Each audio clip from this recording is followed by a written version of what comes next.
Segunda-feira, 24 de julho, estamos na reta final do mês que está indo embora. Nesse início de dia, começo de semana, estaremos ouvindo a conclusão da mensagem que nós ministramos na última sexta-feira, a qual tem como título: Seja honesto com Deus. Sem perda de tempo, quero deixá-los com a conclusão desta mensagem por este que vos fala.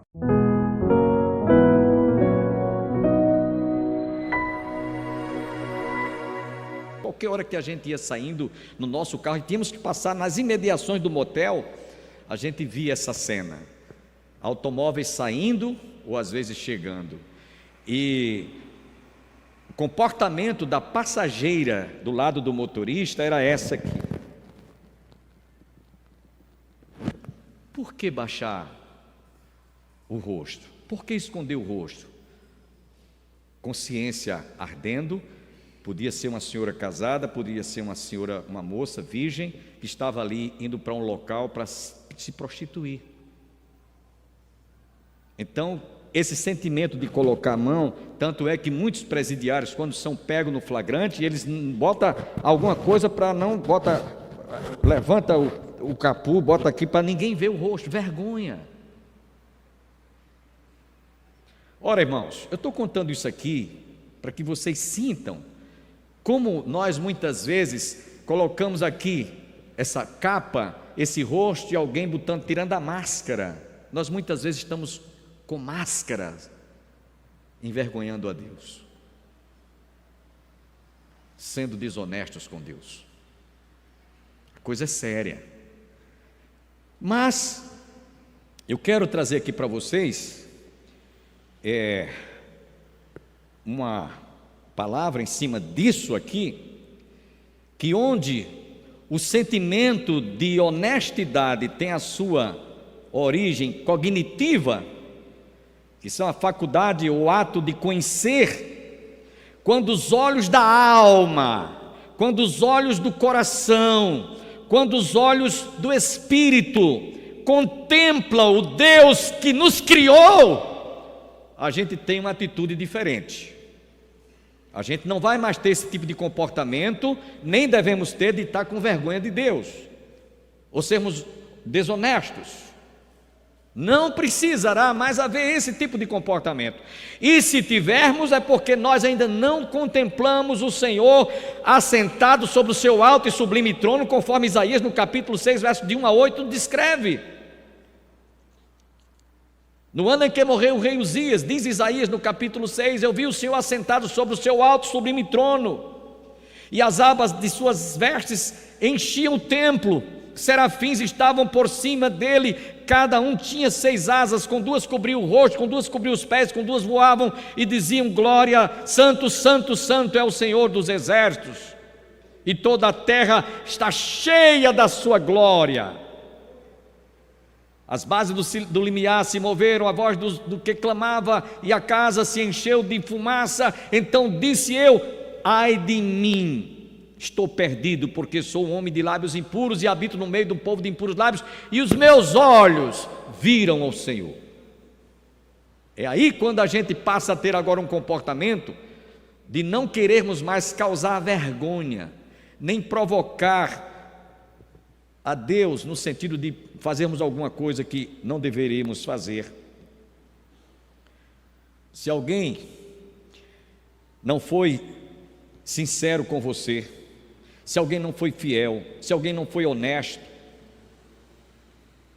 lembre-se que muito mais sente Deus, porque alguém que você foi desonesto, que você foi desonesto, que mentiu, que faltou com a verdade, e você não se sentiu bem, você se sentiu revoltado, triste, abatido, amargurado, essa pessoa nem é onisciente, nem é onipresente, nem é onipotente.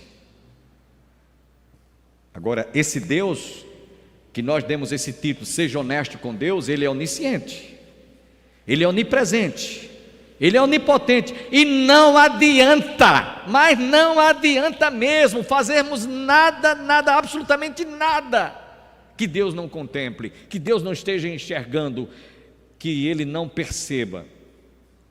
Deixa eu contar aqui para vocês uma coisa que eu vejo lá onde eu moro, no condomínio. Às vezes eu fico olhando assim a natureza. Tem horas que a gente para contemplar. Eu gosto muito de ver, eu sou muito contemplativo. Não é que eu esteja com tempo sobrando para isso, não. Mas às vezes eu estou num momento assim, vejo o pôr do sol, eu costumo tirar foto do pôr do sol. Às vezes uma avezinha, um gaviãozinho, eu gosto de tirar foto, ficar assim, admirando e pensando. E às vezes eu vejo uma cena tão bela que eu não posso deixar de dizer para vocês. Avezinhas, passarinhos, eles ficam no fio, às vezes ficam na cerca, às vezes ficam no muro, e eles percebem aquele olhinho bem minúsculo, um mosquitinho que está lá na grama, ele faz aquele voo rápido, chega lá e tem o seu alimento garantido. E eu fico imaginando um olhinho tão pequenininho, como o da águia também, que vê quilômetros de distância, vai lá e pega a presa, pega a caça, pega o peixe lá no lago, no açude, seja onde for, no caso a águia. Ora, a ave que eu estou falando, o passarinho que tem um olhinho bem miudinho, ou a águia, foi criação de Deus. Então você deduz com isso que Deus, por ser onisciente, onipresente, onipotente, tem muito mais capacidade, condição, em toda a sua plenitude, de contemplar aquilo que você faz no mais esconderijo que você possa imaginar. Por isso que no Salmo 139, ele diz, lá no Salmo, para Deus, a luz e as trevas é a mesma coisa, e quem não tem percepção de ver o que é que o que se traduz por trás dessas palavras, fica, então para Deus não faz diferença, luz e trevas é a mesma coisa. Não é isso.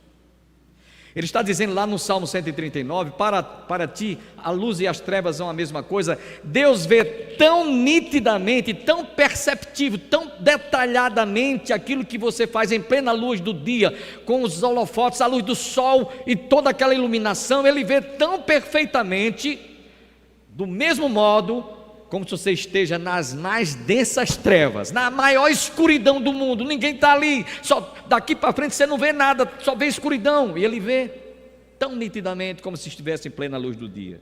Por isso, não seja tão ingênuo, não sejamos tão infantis, tão crianças, de querermos fazer alguma coisa que você, pela atitude, pelo ato, pelas palavras, pelas ações, pelos gestos, estará causando um ato de desonestidade ou de vergonha a esse Deus. A quem vocês pensariam que teria um comportamento diferente se você se colocasse no lugar de alguém que faz o que você não gostaria que fizessem com você e você faz com os outros, e com Deus? E aqui, meus irmãos, ninguém se escandalize com o que eu vou dizer, eu tenho que dizer isso. A gente fala muito dos políticos. Os políticos, na maioria deles, agem assim, assado. A gente diz um bocado, é um catatal de coisas que a gente debulha. Às vezes nos deparamos com crentes, líderes, e pasmem, diga-se de passagem, até pastores, faltando com a verdade. Isso é pecado, causando vergonha. E pior ainda, sendo desonesto com Deus. E aqui eu vou dizer uma coisa mínima que todos nós sabemos: se você não é fiel a Deus no dízimo, você está envergonhando a Deus. Você está sendo desonesto com Deus, porque de tudo que Ele nos dá, Ele quer que nós lhe devolvamos. É até um erro você dizer, vou pagar o dízimo do Senhor. Vou pagar, você paga coisa nenhuma, você está devolvendo. De tudo que Ele nos dá, Ele pede que nós sejamos fiéis na mínima coisa, no mínimo, e nós muitas vezes somos falhos. E aqui entra na curriola pastor, presbíteros, diáconos, presidente de departamento, de associações. Você está errado, isso é pecado. Nós não podemos fazer vista grossa para esse tipo de coisa, irmãos. Seja fiel, seja honesto com Deus. Ele espera que você corresponda a Ele como Deus Criador, como Deus sustentador, como aquele que mantém a sua vida em pé. Você está vivo ainda em pé aí, porque Ele é quem te sustenta.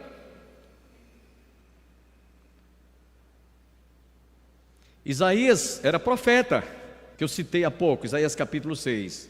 Mas sabe, Isaías chegou um momento e disse: sou um homem de lábios impuros, e habito no meio de um povo de impuros lábios. Eu estou aqui sem condições de estar na presença de Deus. Então é preciso o Senhor mandar um anjo vir com a brasa, que uma tenaz, tocar na língua, purificar seus lábios. Ele era um profeta, era um vidente. Não se escandalize porque pastor, ou A ou B, ou C ou D faz coisas aí, atos desonestos, não. O profeta Isaías, um homem de Deus, o profeta messiânico, chegou e disse: Senhor, eu sou um homem de lábios impuro. Não há pureza na minha língua, não há pureza nos meus lábios. Ele foi sincero. E eu quero lembrar aqui, meus irmãos, de um casal chamado Ananias e Safira, que vocês conhecem a história, está lá no livro de Atos capítulo 5. E foi vergonhoso o que eles fizeram, porque se tornou público e notório. O próprio Davi também foi outro exemplo. O que ele fez encoberto, fez debaixo de 7 capas, foi visto aos olhos de todo Israel. Não tinha como esconder o adultério que ele cometeu com Batseba, e ainda mais um crime. Nada ficou oculto, tudo foi descoberto. Nada oculto que não seja revelado, nem escondido que não seja descoberto. É isso que nos diz a palavra de Deus. Ananias e Safira é um exemplo. Seja honesto no mínimo que Deus de tudo nos dá. Lá no livro de Provérbios capítulo 21, versículo 8 diz: tortuoso é o caminho do homem carregado de culpa, mas reto é proceder do honesto. Eu vou repetir, Provérbios 21, 8. Tortuoso é o caminho do homem carregado de culpa, mas reto é proceder do honesto. Provérbios 21, verso 8. E aí, meus irmãos, como é que a gente está diante de uma palavra dessa? Eu confesso que enquanto Deus estava me dando essa mensagem, eu fiquei arrasado. Eu fiquei arrasado, comigo mesmo, que Deus conhece o meu coração. Ele sabe meu coração, Ele sabe as minhas artimanhas. Ele conhece meu sentar, meu levantar, meu deitar. Antes que as palavras cheguem aos nossos lábios, Salmo 139, Ele já sabe o que é que eu ia proferir. Me cerca por trás e por diante. Se eu subir aos céus, lá estás. Se eu for ao mais profundo abismo, lá estás. A tua mão e a tua destra está sobre minha vida. Tu me conheces. Eu ainda estava sendo formado no ventre da minha mãe. Todos os meus dias foram escritos e determinados quando nenhum deles havia ainda. Salmo 139. Mas mesmo eu tendo conhecimento de tudo isso, ainda sou desonesto e muitas vezes eu não tenho evitado de envergonhar o nosso Deus. Eu queria ainda lembrar aqui, irmãos, 3 apóstolos que andaram com Jesus ombro a ombro, lado a lado. Todos conhecem a história de Judas. Judas traiu Jesus, foi desonesto, vendeu Jesus por 30 moedas. Pedro, que disse: Senhor, olha, eu estou pronto para ir até o túmulo, eu estou pronto até morrer por ti, Senhor. E Jesus disse: Pedro, Satanás quis peneirar, se ir andar contigo, mas eu intercedi por você. Olha, Pedro, antes que o galo cante, tu vai me negar 3 vezes. 3 vezes. E agora Pedro estava lá, sentado na roda dos escarnecedores, lá ao lado do palácio de Pôncio Pilatos, e uma empregada doméstica, uma criada, disse: eu estou lhe reconhecendo, você era um deles, você estava lá com ele. Eu? Você está enganada, moça. Você está se confundindo. Ele era parecido comigo, esse que você está dizendo, mas não sou eu não, nem o conheço. Depois ele foi negando, por último, eu não sei nem o que é que você está dizendo. Aí o galo cantou 3 vezes. Ficou comprovado que Pedro foi desonesto. Ele não foi honesto com Deus e andou ombro a ombro com Jesus. E o último deles foi Tomé. Tomé duvidou. Só acredito se eu colocar a mão lá no cravo, de lado, e ver os cravos que foram cravados na fronte. Aí eu acredito que foi Jesus. Meus irmãos, um escritor renomado por nome Roy Smith, falando sobre a honestidade, ele declarou: nenhum homem é honesto até que seja honesto para com Deus. E vou repetir essa frase, vou explicar o que é que ele quis dizer. Nenhum homem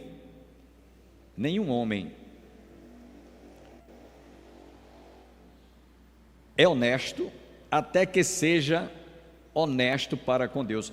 Não adianta. Se eu não sou honesto com Deus, a quem eu vou ser honesto? Se eu não for honesto para com o meu Deus, a quem eu vou ser honesto? Me diga quem é. Ninguém. Por isso que tem que começar no sentido vertical. É isso que Paulo diz aqui, no capítulo 8, versículo 21.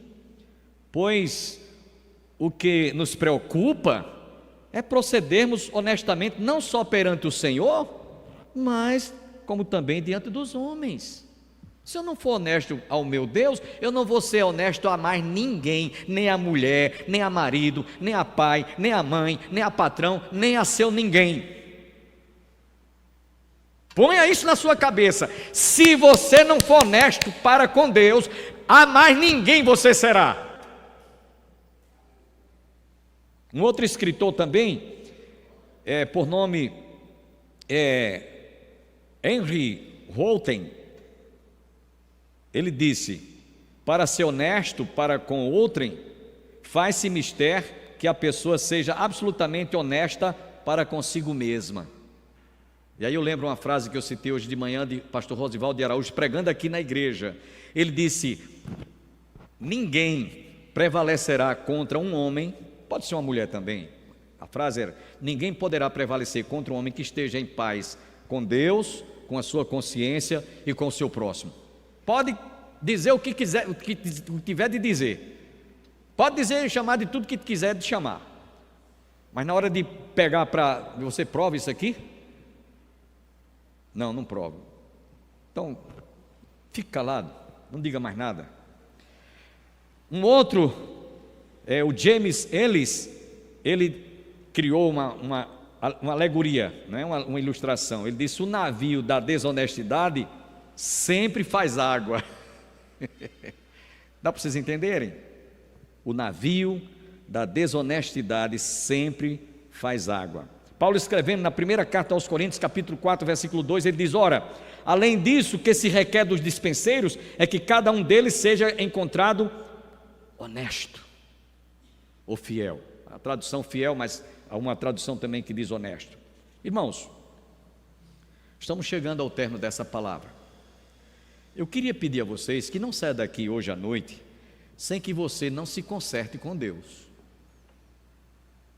Mesmo como crente, pastor, e mesmo como pastor, seja quem for.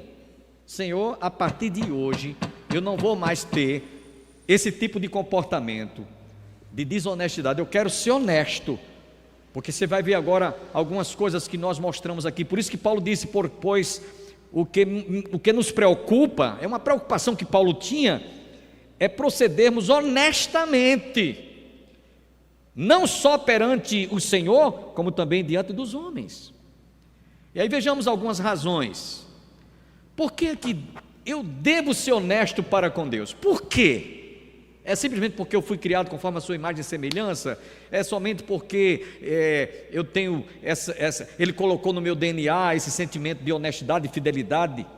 Não, isso é bom, isso faz parte do que nós estamos vendo, mas vamos ver aqui pelo menos 7 coisas. Primeiro, sabe por quê eu tenho que ser e devo ser honesto para com esse Deus? Porque, de acordo com João, lá no capítulo 3, verso 16, que todos conhecem, vamos citar aqui, que aqui diz lá em João 3,16. Eu queria, olha, peraí, eu quero ver esse coro aqui para quem está em casa ouvir. Você vai gritar. João 3,16, tempo 1, tempo 2, tempo 3.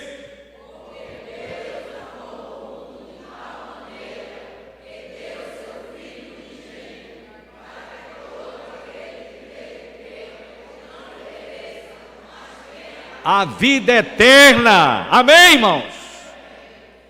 Olha, só por isso aí, esse Deus que me deu o direito, através do sacrifício do seu filho, gozar de uma vida eterna, só por isso aí, ele não merece que eu tenha alguma atitude, algum ato de desonestidade. E se eu tiver, meus irmãos, é muito triste a gente dizer que isso não deveria acontecer. Sabe por quê? Porque nós encontramos Provérbios 8,17, que eu queria ler para você. O que é que diz aqui Provérbios 8,17?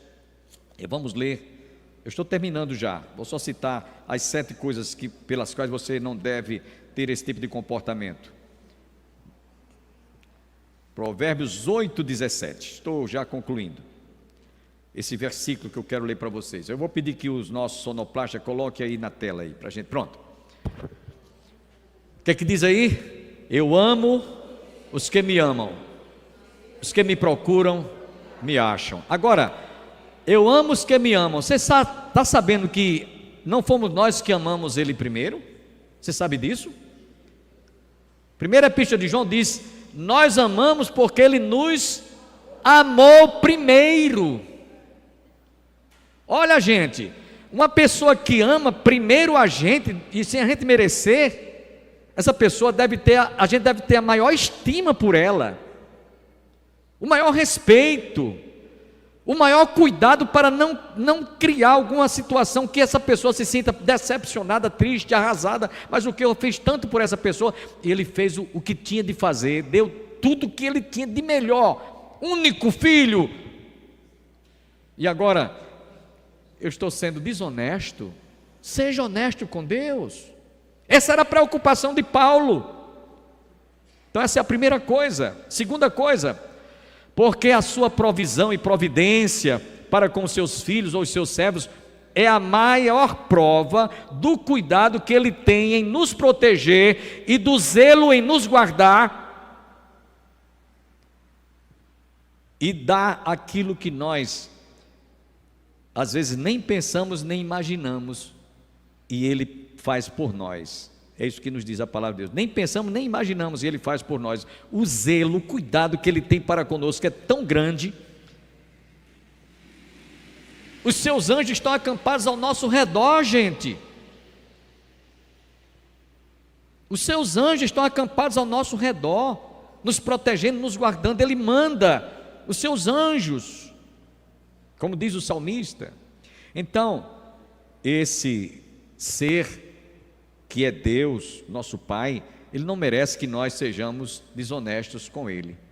Seja honesto com Deus. Terceira razão, porque as suas misericórdias, a sua bondade, a sua benevolência e a sua presença são constantes e permanentes, eternamente sobre as nossas vidas. Não dorme nem dormita o guarda de Israel. O cuidado que ele tem para conosco, as suas misericórdias, que são a causa de nós não sermos consumidos, a sua benevolência, a sua bondade, a sua longanimidade é contínua, é permanente, é ininterrupta. Então ele não merece que nós sejamos desonestos. Seja honesto com Deus. Paulo diz, pois o que nos preocupa é procedermos honestamente, não só perante o Senhor, mas como também diante dos homens. Quarto, porque sem Ele, nada podemos fazer. Gente, sem Ele, nada podemos fazer. Imagina isso aí. A gente cita muito esse texto. Então Ele não merece que nós sejamos desonestos. Seja honesto com Deus, porque sem Ele nós não poderemos fazer nada. Agindo Deus, quem impedirá? É Ele que está em nosso, pelejando por nós. Em quinto lugar, seja honesto com Deus. Conforme Paulo diz, a nossa preocupação, o que me preocupa é procedermos honestamente, não só perante o Senhor, como também diante dos homens. Ainda que nós sejamos infiéis, Ele permanece fiel. Quem pode dizer amém? Ainda que sejamos infiéis, Ele permanece fiel, pois de maneira nenhuma pode negar-se a si mesmo. É isso que nos diz a palavra. Em sexto e penúltimo lugar, seja honesto com Deus, porque para o cristão que experimenta ou obteve o perdão, sabe que Ele é suficiente em tudo para as nossas vidas, para com as nossas vidas, pois para isso Ele prometeu que estaria conosco todos os dias das nossas vidas, até a consumação dos séculos. Ele é presente dioturnamente, amanhece e anoitece. Por isso que o cristão deve anoitecer agradecendo a Deus pelo dia que Deus concedeu, mais um dia de existência. E quando for acordar, obrigado, Senhor, porque Tu me deste uma noite e um sono tranquilo e reparador. Amém? E por último, seja honesto para com Deus, pelo menos em razão do desejo dele, é encontrar quem ou aqueles que possam encontrá-lo. Ele diz lá no Salmo 101, versículo 6: os meus olhos procurarão os fiéis da terra, para que estejam ou habitem comigo. O que anda em reto caminho, esse me servirá. Amém? Por isso, você e eu devemos viver de tal maneira que o Senhor se orgulhe do filho que tem. Eu quero terminar citando apenas esse versículo, logo em seguida a gente fica em pé. Pastor Antônio Júnior vai fazer os avisos, em seguida, bênção apostólica, e cantaremos um dos nossos hinos. Eu quero citar um conhecidíssimo texto, Filipenses capítulo 4, versículo 8. Saia daqui com essa lição no seu coração. Se você sair daqui hoje à noite, Senhor, a partir de agora, eu quero ser honesto contigo. Olha, isso é o bastante. Não precisa estar preocupado em ser honesto para sua mulher, seu marido, seu pai, sua mãe, o patrão, o professor, o pastor. Não, se preocupe em ser honesto com Deus. Isso é suficiente, está de bom tamanho. Vamos ler aí o texto. Finalmente, irmãos, estamos finalizando o sermão, né? Finalmente, irmãos, tudo que é verdadeiro, tudo que é respeitável, tudo que é justo, tudo que é puro, tudo que é amável, tudo que é de boa fama, se alguma virtude há e se algum louvor existe, seja isso que ocupe o vosso pensamento. Lembremos que esse pensamento que Paulo está falando aqui é para aqueles que têm a mente de Cristo. Quem tem a mente de Cristo vai ocupar a sua mente com estas coisas. Então, inevitavelmente, não vai ser desonesto, vai ser honesto com Deus. Agradeço a todos que estiveram conosco. Esperamos em Deus nos reencontrarmos amanhã para a realização de mais um programa, Opção para a Vida. Que todos recebam as bênçãos do Pai, do Filho e do Espírito Santo. E até o nosso próximo programa, se Deus assim nos permitir. Shalom, a paz do Senhor.